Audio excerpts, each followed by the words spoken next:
जी, बलराम सिद्धू जी, कैसे हैं आप? जी, थैंक यू साईं जानी जी, मैं ठीक हूँ। आप कैसे हो? हाँ, जी, बढ़िया है। जी, बताइए। आपको और मॉरल टीचर जी को सभी सुनने वालों को जय भीम। और आज जय भीम। का जो स्ट्रीम जय आप भीम। लेके आए बहुत बहुत ही महत्वपूर्ण स्ट्रीम है और इसको हमें हल्के में नहीं लेना चाहिए। जो हालात बने हैं संविधान को बदलने के लिए, ये बहुत ही सीरियस मुद्दा है, बहुत ही ज़्यादा सीरियस मुद्दा, हमारी ज़िंदगी से भी ज़्यादा सीरियस है ये। हमें इतना इसको इतना घातक है अगर ये जो मुद्दा लेकर ये जो इन्होंने प्रोपेगेंडा चलाया संविधान बदलने का। और मैं यहाँ ये बात हुँ, जोड़ना चाहता हूँ, अगर उन्होंने ये बोला ना संविधान वो बदलेंगे, हुँ, वो ऐसे नहीं हुँ, बोलते, वो तैयारी लंबे समय से कर रहे हैं।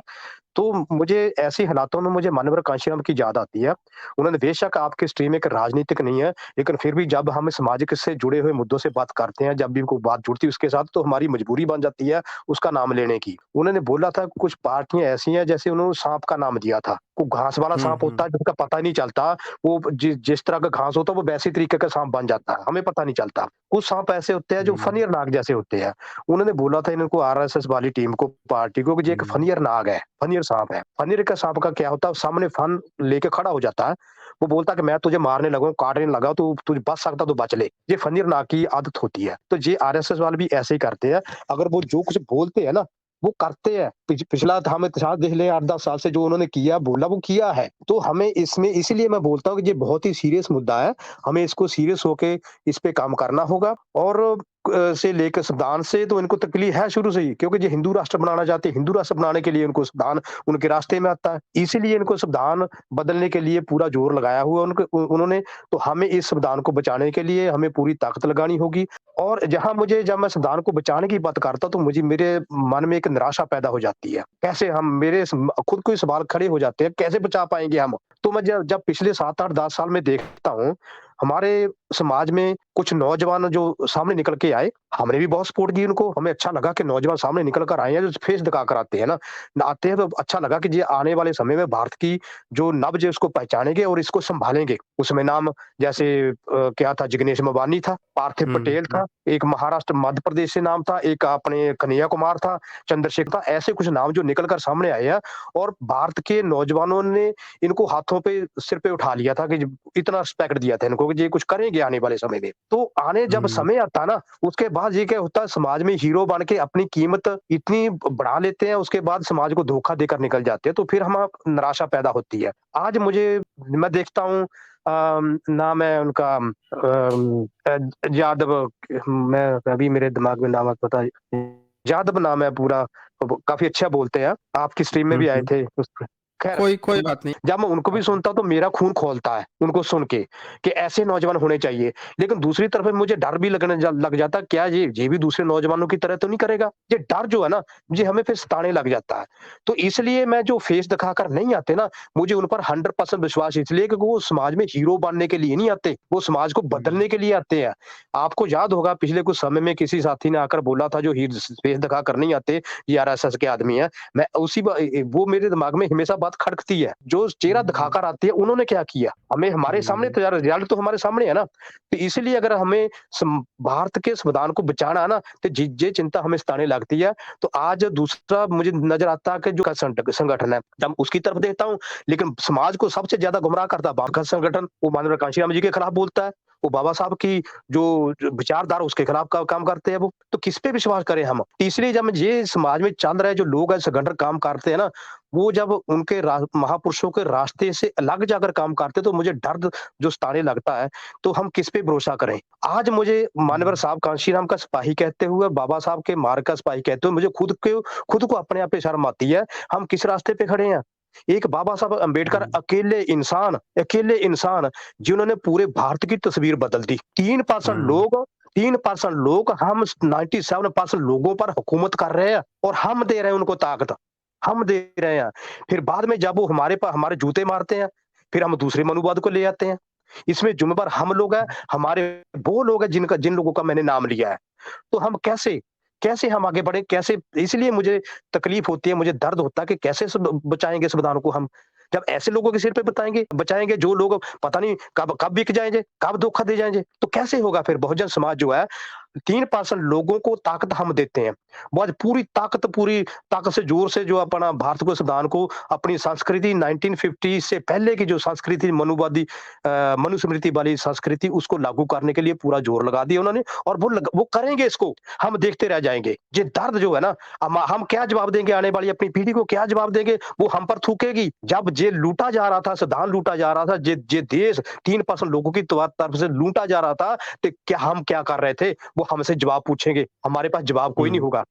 हम किस दलदल में धकेल कर जा रहे हैं आने वाली पीढ़ी को, हम बहुत धोखा कर रहे हैं। अपनी आने वाली हुँ। पीढ़ी के साथ धोखा कर रहे हैं। अपने साथ तो क्या, हमें तो उसके उनके साथ धोखा कर रहे हैं। ये मुझे दर्द जो है ना, मुझे महसूस होता है। बिल्कुल सही कहा आपने, बिल्कुल सही कहा है, 100% सही कहा है और ये बात भी बिल्कुल सही कहा है कि समाज से बहुत सारे चेहरे आते हैं। चेहरे के नाम पर तो वो नाम बना लेते हैं, लेकिन फिर बाद में कुछ समय बाद से फिर वो गायब हो जाते हैं। गायब होने का मतलब कहाँ जाते हैं, किस विचारधारा में जाते हैं, वो देखने को मिलती है। ये तो बिल्कुल हकीकत बात है, ऐसा तो हम लोग सब सामने हम लोगों ने देखा है, कई चीज़ें देखी हैं इसमें।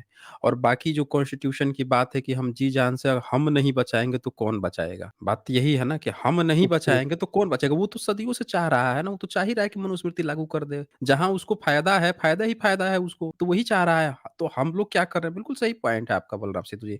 मोरल टीचर आपका इस पे क्या कहना है? जी, जी, बिल्कुल बलराम सर की जो भी चिंताएँ हैं, वो बड़ी वाजिब हैं और ये हुँ, जो डर और भय है, बिल्कुल होना चाहिए मतलब हमारे भविष्य को, हमारे बच्चों के भविष्य को हम बड़े चिंतित हैं इसको लेके कि भविष्य में मतलब जो संविधान अगर हिंदू राष्ट्र जैसी चीज़ें बनती हैं, तो हमारे बच्चों के भविष्यों के क्या होंगे? हमें इसको लेके सीरियसली बिल्कुल अलर्ट होना चाहिए और एक सामूहिक प्रयास करना चाहिए। मैं हमेशा कहता हूँ और एक और चीज़ है सर, हम कर क्या सकते हैं? ये प्रश्न बार-बार उठता है। तो मैंने हुँ, इस चीज़ पे हुँ, पहले भी बोला है कि भाई आप जिस स्थिति से हों, जो ज़मीन पे काम कर सकते हैं, वो ज़मीन पे करें, जो सोशल मीडिया पे काम कर सकते हैं, सोशल मीडिया पे करें। आप जैसे हो सके गलत को गलत कहें और सही को सही कहें। आपका एक ट्वीट, आपका एक फेसबुक पे कमेंट, आपका एक स्ट्रीम में कमेंट, आपकी उपस्थिति, ये सब काउंट होता है और सरकारें ये सब काउंट करती हैं, उनके रिकॉर्ड्स में ये सब हुँ, जाता हुँ, है और जब वो इन चीज़ों को इवैल्यूएट करती हैं, देखती हैं, तो वो अपने कदमों को पीछे ले लेती हैं। जैसे पिछले 1 हफ्ते में ये जो विवेक देवराय के स्टेटमेंट था, सरकार पीछे हुँ, हटी हुँ, क्योंकि सोशल मीडिया पे हम जैसे लोगों ने, आप जैसे लोगों ने गंभीर प्रतिक्रिया दी और इस सोशल हुँ, मीडिया की हुँ, प्रतिक्रिया से ही सरकार अब डरती भी है। तो मैं कहता हूँ कि जिस हुँ, स्थिति हुँ। से हो, उस स्थिति से विरोध करने के बारे में सोचिए, गलत को गलत कहिए, सही को सही कहिए और ये जो भविष्य है ये सोशल मीडिया का है, तो आप विरोध भी सोशल मीडिया से करते हैं तो ये भी काउंट होता है। आप ये भी करते हैं तो हुँ, ये भी काउंट होता है और ये बड़े परिवर्तन का रास्ता भी बन सकता है। आगे की क्रांतियाँ भी सोशल मीडिया से ही होंगी, तो हम ये कर सकते हैं और हम आपस में जी, इकट्ठे जी। हो जाएँ, अपना बहुमत बना लें, हम अपने संगठन तैयार कर लें, तो हम बड़ा दबाव क्रिएट कर सकते हैं और लोकप्रियता के दबाव में सरकारें पीछे हटी है, हमने देखा है। जी सर। बिल्कुल सही कहा आपने, बिल्कुल सही कहा है कि सोशल मीडिया पे एक-एक कमेंट, एक-एक टैग जो है, एक-एक आप जो हैशटैग लगाते हो, हर चीज़ काउंट होता है और तभी तो टॉप 10 में ट्रेंडिंग दिखाता है वो। एक-एक चीज़ काउंट कर रहा है वो। तो ये बिल्कुल सही बात है कि सोशल मीडिया की जो पावर है दोस्तों, अपने समाज को सोशल मीडिया से जोड़ना बहुत ज़रूरत है। उनके जो भी हैं, देखिए उनके पास पैसा है, धन है, संसाधन है, उनका बच्चा जो है सिल्वर स्पून के साथ आता है, सोशल मीडिया में लिखता है। आप देख लीजिए जो है इनका बच्चा वो लिखेगा 10 जगह लिख रहा होगा, अपने 100 बच्चे जो होंगे उसकी बात को सुन रहे होंगे, लेकिन इनमें या तो एक डर है, एक झिझक है या वो चीज़ कोई बताने वाला नहीं है कि हम भी बोल सकते हैं। ये संविधान हमारे बाप का है और हमारे बाप का है तो वो चाहता है कि हमारे बाप का ना हो उसके बाप का हो जाए। यही चीज़ की तो लड़ाई चल रही है ना। तो हमें अपने बहुजन समाज को जितना से ज़्यादा अवेयर कराना है और उनके पास पहुँचने का माध्यम ही सोशल मीडिया है। ये बात भी हमको समझना पड़ेगा कि हम हर घर में वो नाग-नागिन, रामायण-महाभारत टीवी के माध्यम से पहुँचा दिया, व्हाट्सएप से पहुँचा दिया, तो वही जब माध्यम है तो हम क्यों नहीं पहुँच सकते वही माध्यम यूज़ करके? हमें भी तो अपने घरों में पहुँचना होगा ना। तो ये बिल्कुल सही बात है। जी, बलराम सिद्धू जी। जी, साईं जी, इसमें आपने सोशल मीडिया की बात की है।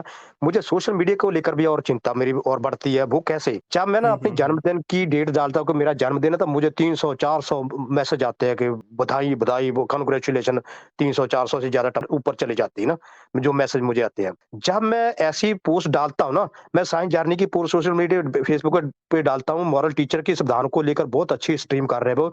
मैं डालता हूँ सिर्फ़ 1 या 2 होते हैं, सिर्फ़ 1 या 2 उनको लाइक करने वाले और शेयर शेयर करने वाले, 2 से ज़्यादा नहीं होते। तो सोशल मीडिया पे हम क्या हुँ। कर क्या रहे हैं, हमारे व्हाट्सएप ग्रुपों में जो लोग बाबा साहब अम्बेडकर की विचारधारा के खिलाफ काम करते थे, जो मानवाधिकार के खिलाफ बोलते थे, मैंने वहाँ आवाज़ उठाई, उनको उनके सामने बोला मैं।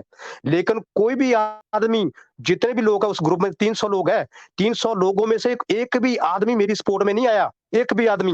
वो तमाशा देखते हुँ। रहे। मैं अकेला आदमी, उस 20-25 लोगों के अकेले आदमी ने दौड़ लगा दी मैंने, उस ग्रुप में। और एक भी हुँ। आदमी जो जय बाबा साहब की बात करता, मानव कांशीराम की बात, एक भी आदमी नहीं बोला।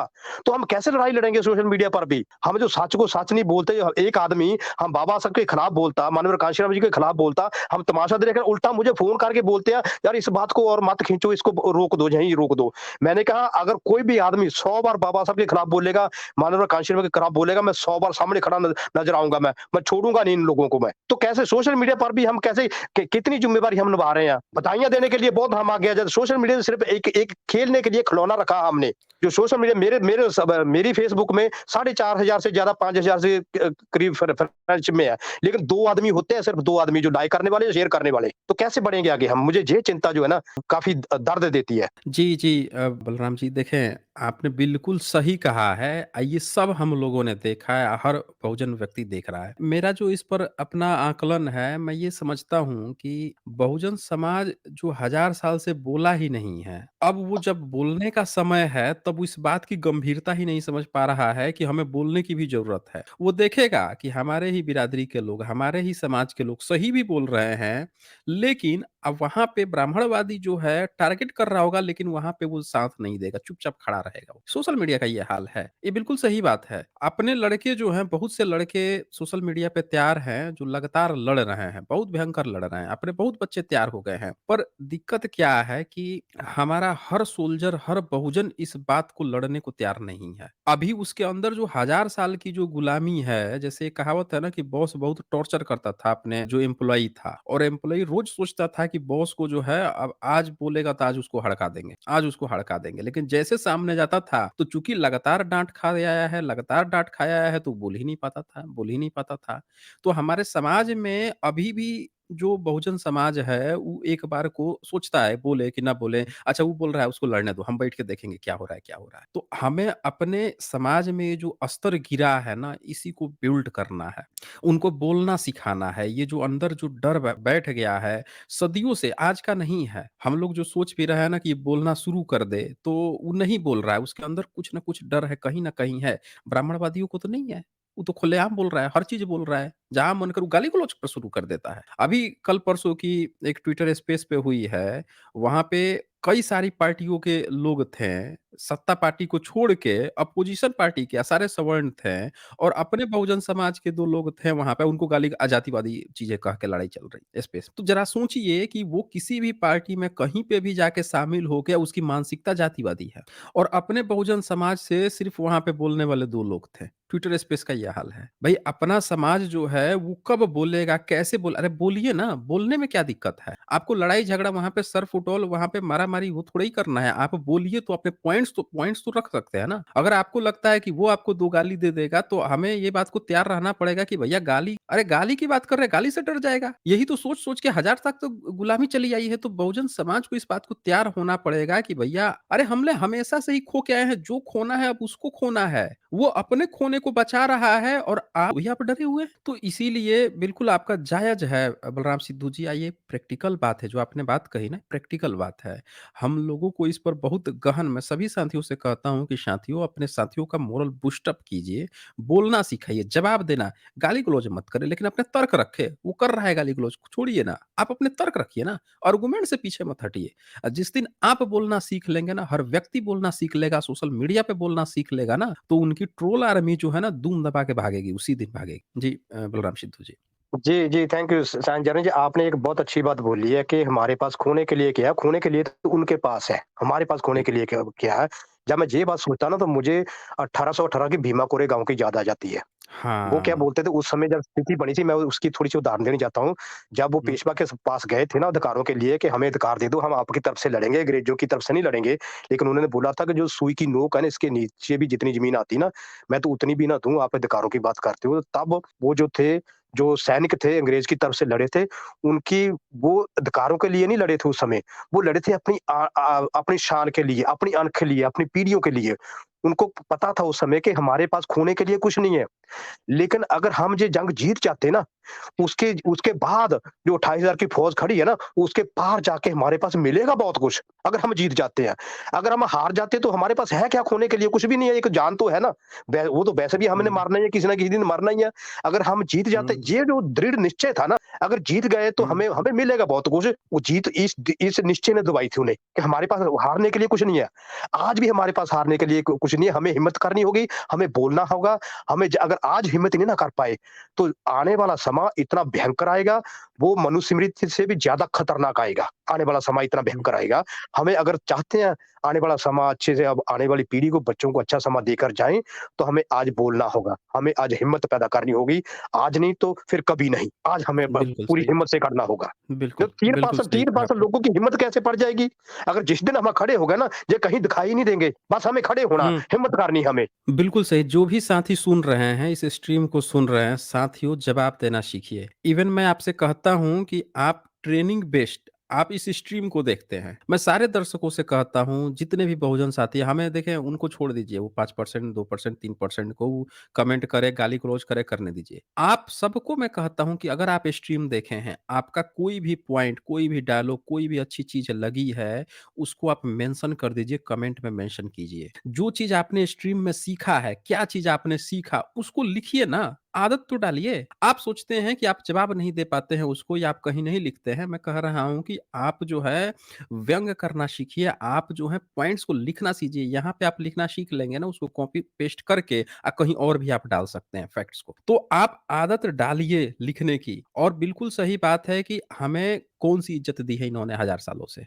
कुछ ना दिया है इन्होंने। अब ये जो लड़ाई है वो हमारे आने वाले भविष्य की है, हमारे बाल-बच्चों की जो वंशजें आएँगी उनके लिए है। तो इसीलिए आप लोग कम से कम कमेंट में लिखना सीखिए। कमेंट में लिखे रहेंगे, कहीं पे आपको पेस्ट भी करना है तो आके फिर से कॉपी करके ले जाकर पेस्ट भी कर दीजिए। लेकिन शुरू कीजिए, लिखिए, खूबसूरत लिखिए ताकि कोई व्यक्ति आए भी ना यहाँ पे और इस स्ट्रीम को भी देखे, उसको कमेंट पढ़ते हैं बहुत सारे लोग। कि देखें कैसे कमेंट्स आते हैं और पढ़ेंगे, आपके विचारों को जानेंगे, आपका बढ़ेगा ना इंटेलिजेंस। अरे हज़ार साल से उसने नहीं लिखने दिया, आज जब मौका है आपको लिखने का, बोल नहीं सकते हैं तो लिखिए ना। सोशल मीडिया में आप जो है बोल नहीं सकते तो लिखिए ना कम से कम।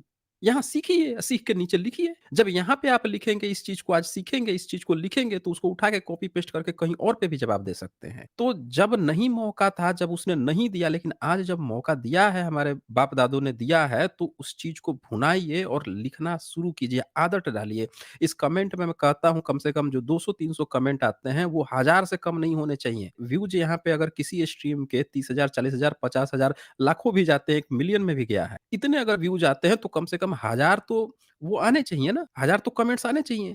और ये चैट बॉक्स नहीं, स्ट्रीम खत्म होने के बाद से लिखने की आदत डालिए। जी, मोरल टीचर आपका इस पर कुछ कहना होगा? जी, जी, बलराम सर, आपने बड़ा मतलब ज्वलंत प्रश्न उठाया और आपके सवाल बड़े तीखे थे, मतलब अंदर तक भेद रहे थे, मैं बड़ा साफ कहूँगा, और ये खुद पर आत्ममंथन करने के लिए हमें प्रेरित भी कर रहे थे। देखिए सर, बलराम सर, बहुजन के साथ समस्या क्या है कि बहुजन मौन है, विचार शून्य है, 1000 साल की गुलामी है, 1000 साल की मानसिक शारीरिक गुलामी, अत्याचारों की दास्ता है। संविधान मिलने के बाद भी बहुजन विचार शून्य है। तो हमें अपने बहुजन को इस विचार शून्यता की स्थिति से बाहर निकालना है सर, चेतन करना है। उसे अपने हक अधिकारों के लिए चेतन करना है, उसे विचार शून्यता से बाहर निकालना है और उसे विरोध करना सिखाना है, गलत को गलत कहना सिखाना है। और ये संगठित प्रयास होंगे सर, हम सब मिलकर रोज रोज ये काम करेंगे, वैसे ही जैसे वो सत्यनारायण की कथा घर में घुस घुस के पढ़ते हैं, वैसे ही हम अपनी स्ट्रीमों को रोज रोज रोज वही बात कहें और कोशिश करेंगे बहुजन तक हमारे विचार पहुंचे ताकि वो चेतन हो और वो बदल जाए। तो बदलाव आएगा सर, मैं मानता हूं बहुजन अभी विचार शून्य जरूर है, लेकिन वो अगर हम उसे देंगे कुछ सोचने के लिए तो वो सोचेगा, और मुझे लगता है आने वाले समय में वो अपनी स्थिति को लेकर चिंतन भी करेगा और बदलाव की इच्छाएं भी रखेगा। लेकिन उसके लिए सर प्रयास करने पड़ेंगे ना, जो बहुजन समाज से जो चेतन वर्ग है, जो भी इंटेलेक्चुअल वर्ग है, वो बाहर निकले अपने कंफर्ट जोन से और वो प्रयास करे। तो हम सब प्रयास करेंगे तो सुधार होंगे, मुझे उम्मीद है कि सुधार हो। जी सर। जी, जी। तो अ, अब मैं जी, थैंक यू। मैं आखिर में अच्छा अच्छा बोल लिया, आप बोल लीजिए। नहीं, नहीं ठीक है, मैं आपसे कह रहा हूँ कि आपको कुछ और कहना है तो हाँ, मैं हाँ, हाँ, मैं बस 1 मिनट में आखिर में जो 2 शब्द बोलूँगा। और जैसे आपने संजय जी एक और अच्छी बात जहाँ कही है, तो जब हम कमेंट करते हैं ना, तो वो जिस पोस्ट पे हम कमेंट करते हैं, वो हमारी अपनी बन जाती है। जिस पे हम वो जैसे उदाहरण के तौर पर जब मैं बोलता हूँ जी इस स्ट्रीम में आज मैं आया हूँ, बोल रहा हूँ, तो ये स्ट्रीम मेरी खुद की बन गई है। तो मेरा ये फर्ज हुँ, बनता है मैं हुँ। खुद अपने आप ही शेयर करता जाऊँगा, जो इसमें मैं भी आया हूँ, इसमें देखो जो जब कमेंट करते हैं, तब भी हम वो लोग जो शेयर करते हैं, तो क्योंकि उसकी उनकी हिस्सेदारी होती है उस कमेंट में, उस पोस्ट में। हुँ, तो हमें जी। कमेंट करना होगा। बहुत अच्छी बात कही, जब हम कमेंट करेंगे हमें हिस्सेदारी डालनी होगी। अगर कोई काम करता है, इसलिए शुरू में मैंने बोला था कि अगर कोई काम हम नहीं ना काम करते, नहीं कर सकते, जो कर रहा है उसको सपोर्ट करें। यही सपोर्ट सबसे बड़ी सपोर्ट होगी, कमेंट करना, उसको लाइक करना, उसको शेयर करना, इससे बड़ी और सपोर्ट क्या होगी? बोलना सीखना पड़ेगा हमें। आज नहीं ना हिम्मत कर पाए, फिर बोलूँगा, अगर आज नहीं ना हिम्मत कर पाए, जैसे मॉरल टीचर ने भी बोला कि बदलाव आएगा, लेकिन अगर सब कुछ गँवाने के बाद आया तो वो क्या पता फिर से हमें च अब पछताए क्या हुआ जब चिड़िया कू चुग गई खेत। आज संविधान हमारा खतरे में है। हमारा पहला दायित्व ये बनता, हमारी मेरे लिए मेरी ज़िंदगी से भी ज़्यादा महत्वपूर्ण क्या है कि मेरे संविधान को बचाना। अगर इसको नहीं ना बचा हुँ, पाया तो हुँ। मेरा जीना जो व्यर्थ है। तो यही मैसेज मेरा सुनने वालों को सभी को है कि आज हमें संविधान बचाने के लिए हर इंसान को, हर व्यक्ति को अपनी ज़िम्मेदारी निभानी पड़ेगी, अपना योगदान डालना पड़ेगा, हमें बोलना पड़ेगा, आगे निकलना पड़ेगा। जब नहीं आगे आएँगे ना, तो फिर हम लुटता देखते रहें, जो कुछ लुट रहा है ना, फिर इसको देखते रहें, आसानी से देखते रहें फिर। फिर हम तमाशबीन हैं, तमाशा देख रहे हैं हम। बस इतना ही आपने साइंस जर्नी जी, आप मॉरल टीचर जी, आप और सुनने वालों को सभी को धन्यवाद। आपने समय दिया और इसके लिए सभी को जय भीम। जी, जी, बहुत खूबसूरत जय भीम आपको, बलराम जय जी। भीम।